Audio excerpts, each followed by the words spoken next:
નમસ્કાર, હું છું પ્રિયા અને તમે જોઈ રહ્યા છો જનતા કી જાણકારી ન્યૂઝ। નજર કરીએ આજના સમાચાર। સુરેન્દ્રનગર શહેરના રસ્તાઓ પર રફતારના રાક્ષસ સમા પૂર ઝડપે દોડતા વાહનો અવારનવાર અકસ્માતો સર્જે છે। શહેરના ટાવર ચોક પાસે ઘાંચીવાડ નજીક હિટ એન્ડ રનનો બનાવ સામે આવ્યો છે।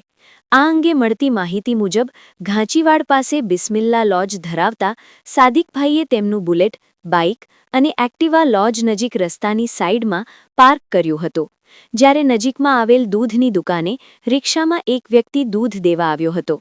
આ સમયે ટાંકી ચોકથી ટાવર તરફ પૂર ઝડપે જતી કારના ચાલકે ચારે વાહનોને અડફેટે લઈ ભારે નુકસાન પહોંચાડ્યું હતું।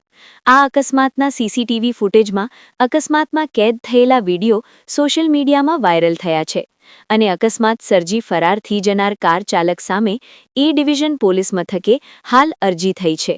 આ અંગે વધુ તપાસ બીટ જમાદાર વીપી રાઠોડ ચલાવી રહ્યા છે। સુરેન્દ્રનગર રિપોર્ટર મહેશભાઈ ઉતેરિયા।